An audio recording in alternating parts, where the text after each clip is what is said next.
Bienvenue à tous dans ce flash. La lune n'a pas été vue hier, par conséquent aujourd'hui jour de jeûne. L'Aïd el-Fitr, la fête marquant la fin du mois de Ramadan, sera donc célébrée demain lundi en Côte d'Ivoire. Annonce faite hier par le COSIM sur nos antennes. Donc demain lundi est déclaré jour férié et chômé sur toute l'étendue du territoire national. Et la fin du Ramadan, c'est donc demain, mais déjà avant, l'autorité pour le désarmement, la démobilisation et la réinsertion a apporté son soutien à la communauté musulmane de Bouaké. Elle a partagé avec les musulmans un repas, occasion pour les responsables locaux de la DDR d'exhorter les parents à sensibiliser les ex-combattants sur l'importance de leur réinsertion dans la vie active. Reportage Soro Corona. L'autorité pour le désarmement, la démobilisation et la réintégration ADDR, structure chargée de la réinsertion socio-professionnelle des ex-combattants, ne se contente pas seulement de l'exécution de sa mission. L'ADDR pose également des actions sociales sur le terrain. Elle vient d'apporter son soutien à la communauté musulmane de Bouaké en partageant avec elle un repas dans la cour de la grande mosquée. Dans le cadre de leur formation en resocialisation, ces ex-combattants sont préparés à être acceptés de leur communauté. Donc ça, c'est un acte fort pour eux, pour se faire accepter, et c'est un acte de cohésion sociale. Il y a beaucoup d'activités qu'ils mènent.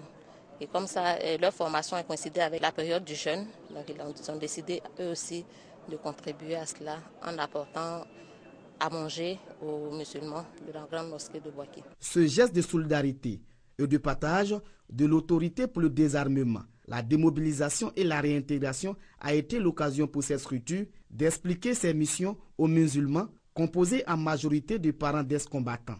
Le porte-parole de la communauté musulmane a rassuré l'ADDR quant à son soutien dans la réussite de sa mission. Cela à travers des sensibilisations dans les ménages. Les ex-combattants du centre de resocialisation de Bouaké ont participé à ce repas. Plus de 27 000 ex-combattants ont été réinsérés en 2013. L'ADDR compte trouver une situation sociale stable à plus de 40 000 démobilisés en cette année 2014.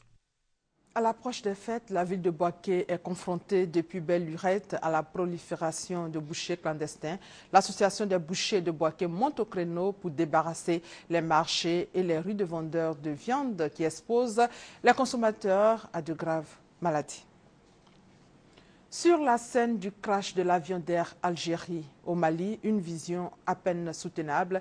Des petits morceaux, pas grand-chose pour reconnaître un avion. L'ancien Burkinabé qui s'est rendu samedi sur les lieux du drame ayant emporté plusieurs membres de sa famille. Aux dernières nouvelles, la seconde boîte noire du vol d'Air Algérie a été récupérée par les experts de la mission de l'ONU au Mali déployée dans la zone de Gossi.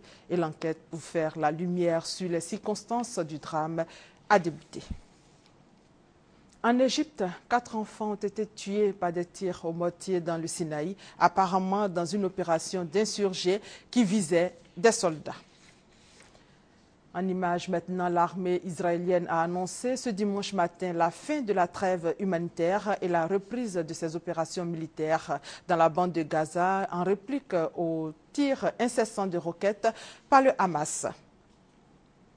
Pour terminer, après le soutien du gouvernement ivoirien à sa candidature au poste de directeur régional de l'OMS Afrique, le professeur Thérèse Ndrioma est en campagne, ce pour l'élection qui se tiendra en septembre 2014 pendant la 64e session du comité régional de l'OMS à Cotonou au Bénin. Celle qui a placé la santé au cœur de l'émergence de l'Afrique sera notre invitée ce dimanche pour nous faire le point de cette tournée dans le cadre de sa campagne.